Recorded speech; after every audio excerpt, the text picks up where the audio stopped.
bring forest bathing into your ordinary life, especially if you don't live in a forest or near a forest?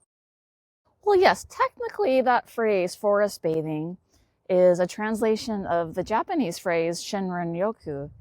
And that does refer to if we're in a forest of especially pine trees, we are bathing in the compounds that trees emit to stay healthy. How cool is that? So that's where that phrase comes from. And lucky for us, there's lots of benefits and cool things that happen when we spend time with trees, outdoors with plants and other beings in general, that aren't limited to those very specific compounds that float down on us from coniferous trees. So we're going to explore that today in a real easy, simple, free, accessible way that you can start playing with forest bathing techniques wherever you happen to live. So here's some kind of location ideas for you. If you're like, where do I go? What do I do? I'm in my backyard with one of my favorite trees that I come to most days because I like the feel of the bark. And my suggestion would be to, if you can, select a place that's easy for you to get to. Maybe you have a backyard. Maybe you live in an urban environment and there's a park nearby. It can even be something quite small, like a courtyard that's landscaped in an office building or a library. Or maybe you have a few plants on your balcony.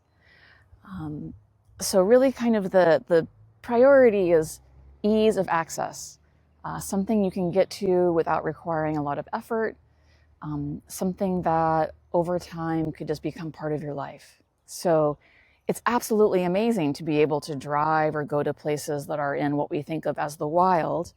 But for this particular practice, we're going to choose something that is close in to where we live. Okay.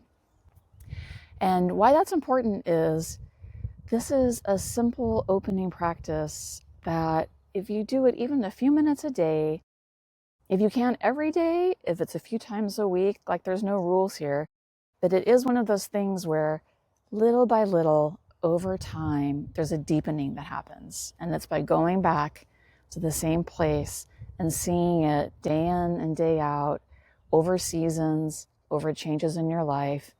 And it's kind of like getting to know one small place really well and seeing the big things that happen from that small place. So I call this practice very simply noticing. It's an easy place to begin, and it is a bottomless well. There's always something else to notice. And once you have an idea of your place in mind, go to it and do your best to have, a little stretch of time where you're able to, as much as possible, be like, okay, I can be here. Maybe it's 5 minutes, maybe it's 15 minutes, maybe it's a half an hour, where you can really just like be in the time. And maybe if you need to keep track of time, just like, set your alarm or your timer and then put your phone away. And that's kind of a key, is to have that just bracketed time, right? Where we're not feeling that we have to keep track of it. And in your chosen place, your ordinary sanctuary, start noticing. You can go in any order. And what you might notice at first depends on the person. Maybe you have a lot in your mind and you're noticing thoughts in your mind. Okay, fine. Maybe there's a part of your body that's not feeling comfortable. One thing we all want to do, depending on where your place is just kind of notice around you, right? Especially if you're in, just kind of notice your bearings, right? Like, okay, can I really relax here in a safe way and I'm not going to be bothered? And kind of after that settling in time, give yourself, a couple minutes for that. There's no fancy breathing required. You can stand, you can sit. It's really whatever lets you just settle into the place. And then one by one, you'll gently notice with one of your senses. And if it's possible for you, I usually recommend having your eyes closed if you can do that in a safe way. If it makes you dizzy, always open your eyes anytime you need to.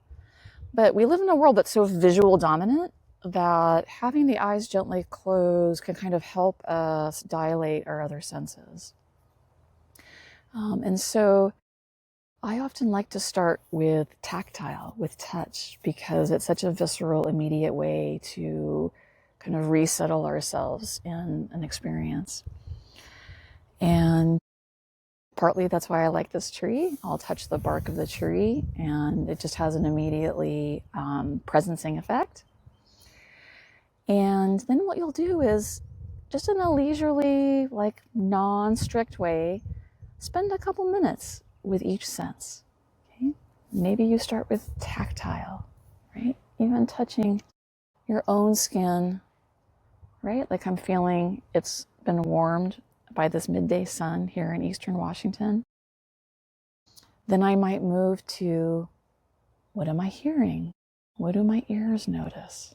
Right? What's all around me? Right? Really that 360-degree noticing. Right? Then I might notice, what am I smelling? What scents are around? And smelling usually takes us naturally to our mouths, right? Because how we smell and how we taste are physiologically related, right? When I breathe the air in,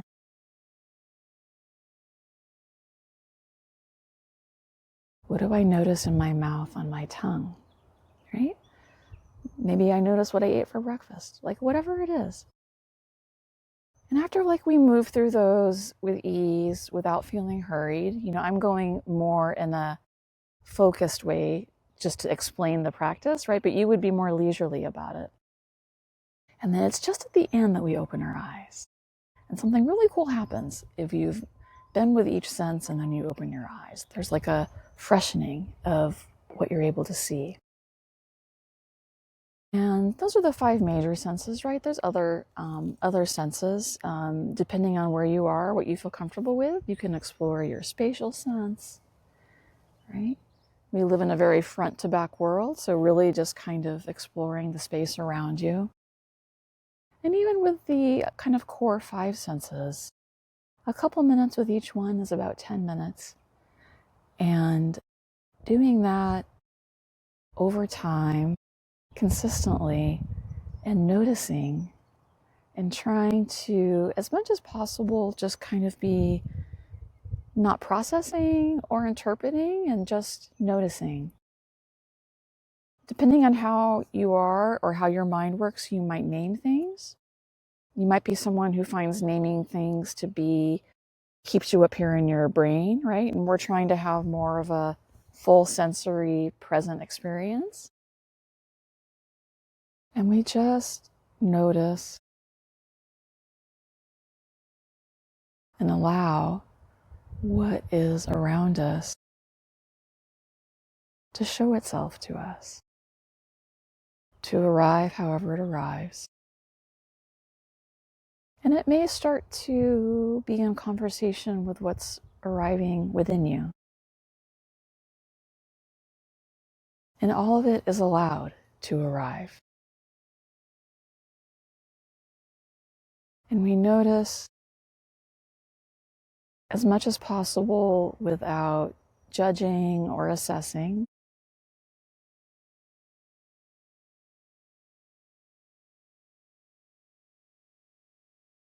And it can become a kind of playfulness, a deep playfulness.